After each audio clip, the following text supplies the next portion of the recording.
Hello! Hi! Welcome to in my kitchen official. ఈరోజు recipe వచ్చేసేసి చూస్తుంటేనే చాలా బాగుంది కదా అండి. దీనికొచ్చేసేసి నేను స్టవ్ ఆన్ చేసేసుకొని ఒక చిన్న గిన్నె తీసేసుకున్నాను. ఆ గిన్నెలో 2 టేబుల్ స్పూన్ ఆయిల్ తీసుకున్నాననమాట. ఆయిల్‌లో ఒక 2 మీడియం సైజు ఉల్లిగడ్డ ముక్కలు గానీ, పెద్ద సైజు 2 ఉల్లిగడ్డ ముక్కలు గానీ, మీరు తీసుకునే క్వాంటిటీ బట్టి తీసుకోండి ఉల్లిగడ్డలు మాత్రము. తీసుకొని ఇలా కొంచెం ఫ్రై చేసేసుకోవాలనమాట. మరీ గోల్డెన్ కలర్ అవసరం లేదు. కొంచెం మనకి వేగిపోతే సరిపోతుంది. దాంట్లోనే ఒక 6, 7 జీడిపప్పులు వేసేసుకోవాలి. అలాగే వచ్చేసేసి మనం ఇక్కడ పుదీనా ఉంటుంది కదా అండి, పుదీనా ఒక కట్ట తీసేసుకున్నాననమాట. అంటే ఒక గుప్పెడు అయిపోయినాయి. వాటర్‌లో మట్టి లేకుండా మంచిగా శుభ్రంగా 2, 3 సార్లు వాష్ చేసేసుకున్న పుదీనాని ఇందులో ఆనియన్స్‌లోనే వేసేసుకోవాలి. ఆనియన్, జీడిపప్పు అండ్ పుదీనా అండ్ ఒక హాఫ్ కట్ట కొత్తిమీర వేసేసుకోవాలనమాట. వేసేసుకొని కొంచెం ఫ్రై అవ్వాలనమాట. ఇది ఎక్కువ ఫ్రై అవ్వాల్సిన అవసరం లేదండి. జస్ట్ అలా పచ్చివాసన పోయేటట్టు ఇలా ఫ్రై అవ్వాలి వీడియోలో చూపించిన విధంగా. ఇలా ఫ్రై అయిన వాటిని మనం మిక్సీలో వేసేసుకోవాలండి. నేనైతే ఇప్పుడు ఫ్రెష్‌గా నేను ఎప్పటిదప్పుడే అల్లం వెల్లుల్లి పేస్ట్ పట్టేసుకుంటా కాబట్టి ముందుగా అల్లం వెల్లుల్లి పేస్ట్ పట్టేసేసుకున్నా. అదైతే అందరికీ తెలుసు కాబట్టి అల్లం వెల్లుల్లి పేస్ట్ పట్టిన మిక్సీలోనే నేను ఇప్పుడు ఈ ఆనియను, ఈ పుదీనా, జీడిపప్పు, కొత్తిమీర కూడా ఇలా వేసుకొని మిక్సీ చేసి పక్కన పెట్టుకోవాలి పేస్ట్. తర్వాత నేను ఇక్కడ వచ్చేసేసి మట్టి కడాయి ఉంటుంది కదా అండి, మట్టి కడాయిని తీసుకున్నాను. తీసుకొని ఇప్పుడు స్టవ్ ఏం ఆన్ చేసుకోకూడదండి. మట్టి కడాయిని తీసేసుకొని ఒకసారి వాష్ చేసేసుకొని ఇప్పుడు దాంట్లోకి నేను వచ్చేసేసి ఒక 300 గ్రామ్స్ చికెన్ తీసేసుకున్నాను. ఆ చికెన్లో ఒక టేబుల్ స్పూన్ కారపొడి వేసేసాను. అలాగే ఒక టేబుల్ స్పూన్ సాల్ట్ కూడా వేసేసుకున్నానండి. మీరైతే చికెన్ క్వాంటిటీ ఎంత తీసుకున్నారో దాని ప్రకారంగా వేసేసుకోవచ్చు. నేను ఇక్కడ 300 గ్రామ్సే తీసేసుకున్నాను కాబట్టి ఇది సరిపోతుందనమాట. నేను ఇప్పుడు ఉప్పు, కారం అనేది తగిన విధంగా వేసేసుకున్న తర్వాత అల్లం వెల్లుల్లి పేస్ట్ నేను ఇందాక రెగ్యులర్గా ఎప్పటిదప్పుడే దంచి వేసేసుకుంటే ఆ టేస్ట్ అనేది చాలా బాగుంటుందండి.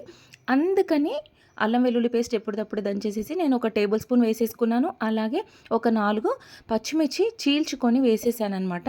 అలాగే ఒక 3 రెబ్బల కరివేపాకు కూడా వేసేసుకున్నాను. ఇలా వేసిన తర్వాత ఇందాక మనం మిక్సీ పట్టేసేసుకున్నాం కదా ఆనియన్ పేస్ట్, ఆ పేస్ట్ కూడా ఇందులో వేసేసుకోవాలండి. ఇవన్నీ ముందే మనము వేసేసుకోవాలి. తర్వాత వచ్చేసి దీంట్లోకి గరం మసాలా అంటే లవంగాలు, ఇలాచి, దాచిన చెక్క 3 వేయించిన పౌడర్ అనమాట. అది జీలకర్ర పౌడర్ ఉంటుంది కదా, జీలకర్ర లైట్గా వేయించేసేసి పౌడర్ ఉంటుంది కదా, జీలకర్ర పౌడర్, జీరా పౌడర్ కూడా వేసేసుకోవాలి. అలాగే హాఫ్ టేబుల్ స్పూన్ మనం పసుపు కూడా వేసుకోవాలండి. వేసుకున్న తర్వాత హాఫ్ టేబుల్ స్పూన్ వచ్చేసేసి నేను ఇక్కడ పెద్ద హాఫ్ టేబుల్ స్పూన్ అనమాట, లేకపోతే టేబుల్ స్పూన్ వేసుకున్నా పర్లేదు. మీకు గ్రేవీ కొంచెం ఎక్కువ కావాలి అంటే టేబుల్ స్పూన్ అయినా పర్లేదు. వేసేసుకొని ధనియా పౌడర్ వేసేసుకొని ఒక్కసారి ఇలా కలిపేసేసుకోవాలండి. ఇంకా గరిటెతో ఇది కలిసేటట్టు లేదు కానీ చెయ్యి వేసేసుకొని కలిపేసేసుకోవాలండి నీట్గా. ఇలా ఈ విధంగా చేతితో కలిపేసేసుకుంటే ఈ విధంగా వచ్చేస్తుంది అనమాట. ఇలా నీట్గా కలిపిన తర్వాత ఒక 2 టేబుల్ స్పూన్ కానీ 3 టేబుల్ స్పూన్ కానీ పెరుగు వేసేసుకోవాలండి. దీంట్లో పెరుగు ఫుల్ వేసుకోవాల్సిన అవసరం లేదనమాట. ఇలా 2 టేబుల్ స్పూన్ వేసేసుకున్నాను నేను ఇక్కడ వచ్చేసేసి.